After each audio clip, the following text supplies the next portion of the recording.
गरीब की शादी। शशि की सौतेली माँ ने उसकी शादी की तो बड़े घर में, लेकिन पति कोई काम न करता। आप ससुर जी के साथ काम पर क्यों नहीं जाते? हाँ जाऊंगा, लेकिन कल से। आज जरा मैं दोस्तों के साथ घूमने जा रहा हूँ। शशि के दो बच्चे होते हैं, लेकिन रमेश का हाल वैसा का वैसा ही रहता है। एक दिन, सुनिए ना, बच्चा रो रहा है, इसके दूध के लिए पैसे नहीं है। अरे तो पिताजी से ले लो ना। क्यों? अगर आप में कमाने की क्षमता नहीं थी तो शादी क्यों की? तभी घर आई बड़ी ननद बोल पड़ती है। आहा हा हा, तुम्हारी माँ को साफ साफ कह दिया था कि लड़का ना कमाता है ना कभी कमाएगा। हम चार चार बहनें हैं इसका ख्याल रखने के लिए, और पिताजी का इतना सारा पैसा, तुम्हें किस चीज की कमी रखी है? लेकिन थोड़े ही सालों में तकदीर बदल जाती है। शशि का ससुराल गरीब हो जाता है। सब बिकने के बाद शशि अपने पति, बच्चे और सास के साथ किराए के मकान में आ जाती है। मैं कोई नौकरी करना चाहती हूँ दीदी। अरे इतने बड़े घर की बहू थी शशि, तुम नौकरी करोगी? नहीं नहीं नहीं नहीं। नहीं करूंगी तो घर कैसे चलेगा? बच्चों को भी तो पालना है ना। तभी शशि का भाई आ जाता है।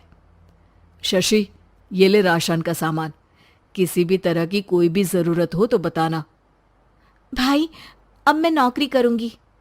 देख बहन, वैसे तो मैं तेरे साथ हूं, लेकिन हाँ, मैं ये भी चाहता हूं कि तू अपने पैरों पर खड़ी हो जा। शशि को एक प्ले स्कूल में छोटे बच्चों को संभालने की नौकरी मिल जाती है। एक दिन, शशि, मेरे स्कूल को अब तुम संभाल लो। मैं कुछ दिनों के लिए अपने बेटे के पास जा रही हूं। लेकिन प्ले स्कूल अकेले मैंने कभी नहीं संभाला है। अब ये सब मैं नहीं जानती।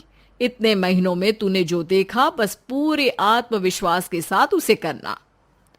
शशि नीलम के जाने के बाद पूरे 1 महीने उसका स्कूल अकेले संभालती है, और फिर एक दिन आता है जब वो अपना खुद का स्कूल भी खोल लेती है। वाह शशि, तुमने आज मेरा सर गर्व से ऊंचा कर दिया। तुम्हारा यही आत्मविश्वास तुम्हें बहुत आगे ले जाएगा। नीलम, बहुत आगे जाने की चाह नहीं है, बस ये छोटा सा स्कूल मेरे बच्चों की अच्छी शिक्षा में मेरी मदद करे, यही मैं चाहती हूँ। शशि थोड़े थोड़े पैसों से ही अपना परिवार पाल रही थी। एक दिन उसके घर उसकी बड़ी ननद आती है। अरे भाभी, घर में कूलर तो लगा लेती, मेरी माँ को कैसे पंखे में लिटा रखा है? अरे तो शशि कौन सा एसी लगा कर सो रही है? वो भी तो यहीं रहती है ना मेरे पास। ज्यादा यहाँ आकर मेरी बहू को परेशान न किया करो। हाँ हाँ, मुझे भी शौक नहीं है इस छोटे से घर में आने का। मैं तो बस ये बोलने आई थी कि मेरे बेटे की शादी है तो ननिहाल का जो नेग होता है वो ले आना। हाँ हाँ, जितना बनेगा कर देंगे, और ना हुआ ना तो वो भी नहीं करेंगे। तभी शशि बोल पड़ती है। अरे नहीं नहीं माँ जी, रीटा घर की बेटी है, उसके ससुराल वाले उससे शादी पर पूछेंगे कि मायके से क्या मिला। रीटा, तुम मुझे सामान की लिस्ट भेज देना, मैं पूरी कोशिश करूंगी कि तुम्हारी हर डिमांड को पूरा करे। अच्छा, मैं खाना लगाती हूँ। शशि ये बोलकर किचन में चली जाती है। धीरे धीरे कर शशि किसी न किसी तरह अपनी सारी ननदों की डिमांड भी पूरी करती, बच्चों की ख्वाहिशें भी, और उनकी पढ़ाई के लिए पैसे जोड़ती। एक दिन जब शशि का बेटा 12वीं पास करके आता है। माँ, अब तुझे काम करने की जरूरत नहीं है। मैं अब कोई ना कोई नौकरी करके पढ़ाई भी साथ कर लिया करूंगा। शशि को लगता है कि बेटा और आगे पढ़ाई करे, लेकिन वक्त की मार के कारण वो बेटे को काम के लिए हाँ कर देती है। अब बेटा एक बैंक में चपरासी बन जाता है। लड़का देखने में तो बड़ा अच्छा है, अंग्रेजी भी पटर पटर बोलता है, फिर चपरासी क्यों? लड़का सारी बात मैनेजर को बता देता है। अच्छा, तो मैं तुझे एक मौका देता हूँ। तू यहाँ रहकर दूसरे डिपार्टमेंट का भी काम सीख। अगर तू किसी एक का भी काम अच्छे से सीख गया तो मैं तुझे यहाँ टेबल चेयर में बैठने वाली नौकरी दे दूंगा। लेकिन एक दिन शशि की ननद उसे फोन करती है। अरे भाभी, देखो मायका तो मेरा तुम लोगों से ही है। मैंने आपके बेटे और मेरे भतीजे प्रदीप के लिए यहाँ एक नौकरी देखी है। पूरे 5,000 मिलेंगे। वैसे करता ही क्या है, चपरासी ही तो है ना। कोई बात नहीं रीटा, मैं उसे इस शहर के बाहर नहीं भेजना चाहती हूँ। बाकी वो शाम को आएगा तो मैं पूछ लेती हूँ। वहीं प्रदीप मैनेजर की बात से खुश हो जाता है और मैनेजर के काम पर ही नजर रखने लगता है। वो उनकी तरह के पेपर पढ़ता, काम करता और आने वाले लोगों की बातें सुनता। एक दिन बैंक में ऑडिट वाले आते हैं। ये गलत है, पूरी बैलेंस शीट नहीं मिल रही है, कहीं ना कहीं गड़बड़ है। ए मैनेजर, क्या करते हो? बैंक के पैसों का हिसाब सही नहीं है।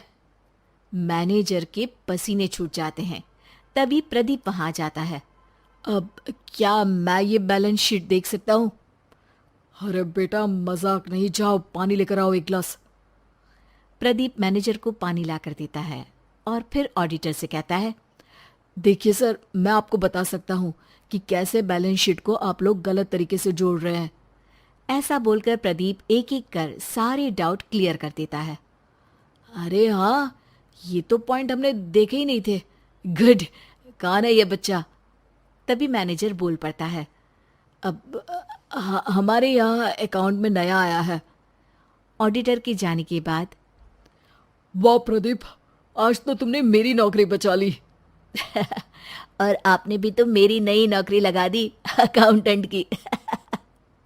बस फिर क्या था, प्रदीप ने एक बार जो सफलता की सीढ़ी चढ़ी, बस चढ़ता ही चला जाता है। फिर एक दिन शशि की ननद, अरे भाभी कैसी हो? घर को तो बड़ा ही सुंदर चमका रखा है। अरे बेटी, कैसे आना हुआ? तू तो इस छोटे से घर में आना भी नहीं चाहती थी। कोई खास काम है क्या? अब हाँ, वो माँ, मेरा जो मजला बेटा है ना, वो अकाउंट से पढ़ाई कर रहा है, तो प्रदीप से बोलकर उसकी भी कहीं अच्छी नौकरी लगा दो ना। सास और शशि समझ जाते हैं कि कैसे पैसे आते ही लोगों के बात करने के तरीके से लेकर रिश्ते निभाने तक में बदलाव आ जाता है।